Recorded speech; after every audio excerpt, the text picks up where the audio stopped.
Hello, je suis ravie de te retrouver pour une nouvelle vidéo sur ma chaîne Transition Personnelle.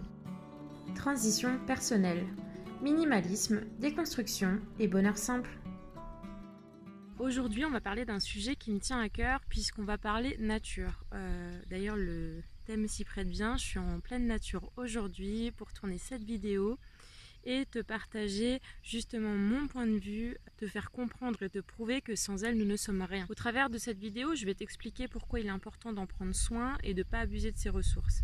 On est parfois pris au piège dans le mode de vie actuel qui pousse à la consommation en tout genre, consommation alimentaire, consommation de médicaments, le mode de vie aussi, on est toujours en train de courir, mode de vie citadin, on est beaucoup plus à la ville qu'on l'était auparavant. Et quand je parle de citadin, il y a aussi ce béton, le bruit, le mouvement, tout ce qui l'accompagne en fait, et on se rend plus compte de la valeur de la nature et ce qu'elle nous apporte et ce qu'elle peut nous apporter, puisqu'en fait c'est des valeurs qu'on a oubliées au fil du temps, et parce que le mode de vie actuel veut qu'on soit plus à la ville, qu'on soit moins en nature, qu'on consomme plus de produits artificiels, etc.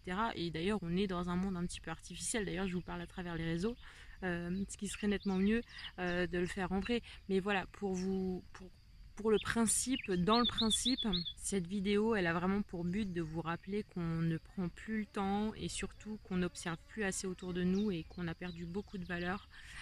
Voilà pourquoi je vais te parler des bienfaits de la nature aujourd'hui. Petite note toute simple, grâce à la nature, grâce aux arbres, nous sommes en vie.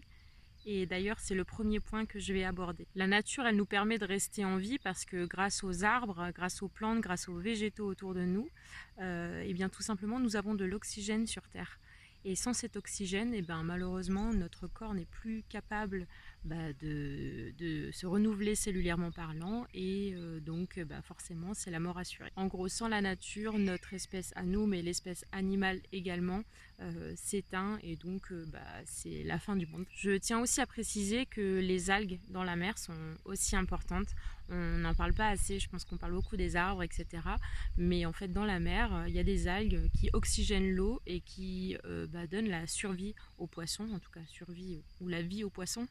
Mais voilà, nous avons des poissons grâce aux algues et tout l'écosystème marin évidemment, mais voilà, ces algues qui filtrent et qui oxygènent également les fonds marins. Chose évidente et en même temps pas tellement, parce qu'on a tendance à l'oublier parce qu'on va faire nos courses en supermarché, mais la nature nous permet de nous nourrir, hein, et également de boire, hein, en ce qui concerne l'eau et donc les aliments. Normalement on trouve tout en nature, bien sûr nous on a des végétaux autres qu'on cultive au jardin. En plus, parce qu'on pourrait très bien se nourrir avec des choses en pleine nature, la nature nous permet de nous nourrir, tout simplement aussi parce qu'elle entraîne une chaîne alimentaire derrière. C'est la base, donc les végétaux, on peut consommer des végétaux comme ceci, mais les animaux aussi se nourrissent eux-mêmes de végétaux, et on consomme ou pas, hein, selon nos convictions, des animaux derrière, ou en tout cas par exemple des œufs, etc., qui viennent de l'animal en fait, et qui lui-même consomme des végétaux. Pas tous les animaux effectivement, mais en partie nous, les animaux que nous consommons, vaches, etc., consomment des végétaux. Petite note que je voulais souligner, puisqu'on parle nature, etc., environnement, les abeilles actuellement elles souffrent, ça je pense que vous le savez maintenant, mais il faut savoir que sans abeilles nous n'aurions ni fruits ni légumes. Donc il est important de préserver cette espèce. N'hésitez pas à ajouter même des fruits, etc., un peu en bouillie au bord de vos fenêtres, etc., quand elles manquent de nourriture. Grâce à elles également nous sommes en vie, la pollinisation se fait grâce à elles. Différents insectes aussi, mais essentiellement celles-ci. Donc voilà, elles sont hyper importantes pour notre vie et notre survie. Sans abeilles, c'est pareil, le règne s'éteint. Tu l'auras compris, c'est notre alimentation en général qui en dépend du coup. Autre point, la nature nous permet de nous soigner, effectivement, parce qu'il y a eu l'industrialisation, parce qu'on a humanisé les hôpitaux, etc. Donc les modes de soins ont changé. Maintenant il y a le médicament, etc. Il y a des laboratoires qui fabriquent ces médicaments eux-mêmes, souvent dérivés de plantes. En tout cas les molécules sont quand même en base de plantes. pour la plupart, pas tous, enfin bref, je ne vais pas m'étaler sur le sujet, mais il est possible de se soigner avec les plantes, faire de la cueillette également, ça c'est des choses qui ont été oubliées. Mais tout est vraiment dans la nature, chaque plante a un bienfait, parfois insoupçonné, vous pouvez passer à côté d'un chemin et vous dire que c'est de la mauvaise herbe, mais pas du tout, c'est des plantes qui pourraient certainement vous apporter quelque chose de bon à la santé. D'ailleurs toi-même si tu utilises les plantes, si tu te soignes avec les plantes, dis-moi pourquoi, dis-moi comment, dis-moi ce que tu fais, ça me ferait vraiment plaisir d'échanger avec toi sur le sujet, parce que c'est ma passion, c'est mon métier, c'est ma passion et j'adore ça, donc n'hésite pas à me le dire en commentaire. Autre point, la nature nous permet également un bien-être psychologique. Des études ont été prouvées maintenant, passer plusieurs heures ou plusieurs jours en nature permettrait de faire baisser le stress, l'anxiété, les dépressions. Vraiment, on a de très bons résultats, c'est pour ça qu'il est important de s'aérer et je vais te dire exactement pourquoi il est important de s'aérer et ce que la nature t'apporte au final lorsque tu vas clairement à son contact. Tout simplement, en allant au contact de la nature, vous allez faire le plein d'ions négatifs. C'est pas parce qu'ils s'appellent négatifs qu'ils ne sont pas positifs pour l'organisme, au contraire. Ces ions négatifs, en fait, ils vont faire le transfert entre ton négatif, je dirais, et leur positif à eux. Ce qui fait que très souvent, je ne sais pas si vous l'avez remarqué, mais on se sent très bien en mer, à la campagne, en forêt.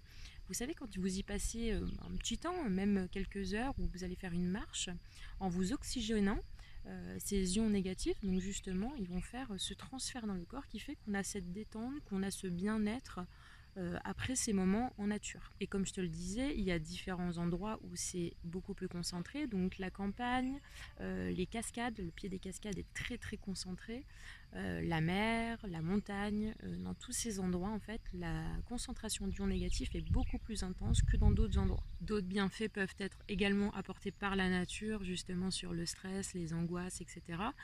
Tout simplement le paysage, là je suis devant un paysage juste magnifique, ça me fait plaisir, ça me fait du bien et donc ça me provoque de l'endorphine, mais également le bruit, l'auditif, c'est-à-dire entendre les oiseaux chanter, entendre les grillons, etc. C'est des choses qui me provoquent du bien-être, ou qui vous provoquent aussi du bien-être évidemment, parce que c'est pareil pour tout le monde.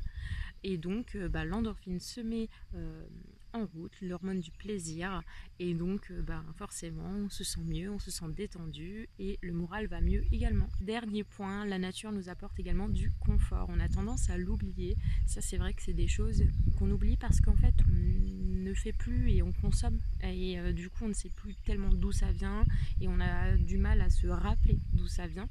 Mais voilà, il faut penser que notre maison est construite plus ou moins à partir de matériaux venant de la nature, le bois, la pierre, etc. Nos meubles également peuvent être en bois, etc. Et même le MDF, donc vous savez les panneaux de particules, c'est des copeaux de bois compressés, donc ça vient également de la nature. Nos vêtements en coton viennent de la nature. Enfin voilà, il y a beaucoup de choses qui sont issus de la nature, qui font notre confort. Et c'est aussi pour ça que je rappelle, il est important de ne pas abuser de ces bonnes choses, entre guillemets, et de faire attention à votre consommation. C'est pour ça vraiment que j'insiste là-dessus. Il est important de faire attention à ce que nous consommons, la façon dont nous consommons et la quantité de choses que nous consommons. C'est hyper important. Je pense que vraiment, on oublie ça parce que on ne va pas chercher directement là où ça vient. Et malheureusement, ces valeurs, elles sont quand même essentielles et je tenais à vous les rappeler parce que c'est notre survie, encore une fois, qui en dépend, comme je vous disais. Et dernier point, vous voyez, il fait super beau. C'est les beaux jours, ils sont de retour. Et je voulais simplement rappeler, faites attention lorsque vous allez vous balader, etc. Pas laisser traîner vos mouchoirs, laisser traîner vos papiers, ne pas faire de feu n'importe où. Faites attention, préservez notre nature. De base, il n'y a pas tout ça dans la nature, elle n'a pas besoin de ça et en fait on l'étouffe, on la pollue inutilement parce qu'on est des êtres égoïstes et qu'on ne pense qu'à nous alors que finalement sans elle on n'est rien. Donc je tenais à vous rappeler ça. Voilà, j'espère que cette vidéo t'aura plu, que tu auras pu peut-être prendre conscience de certaines choses, te rappeler certaines choses si tu en avais conscience, ou en tout cas que tu vas peut-être la partager à d'autres personnes qui n'en ont pas conscience. N'hésite pas à me dire toi les petits gestes que tu fais, les choses que tu aimerais que les gens changent. Enfin voilà, les commentaires sont faits pour ça, qu'on débatte sur le sujet. Et en attendant, je te dis à très vite pour une nouvelle vidéo.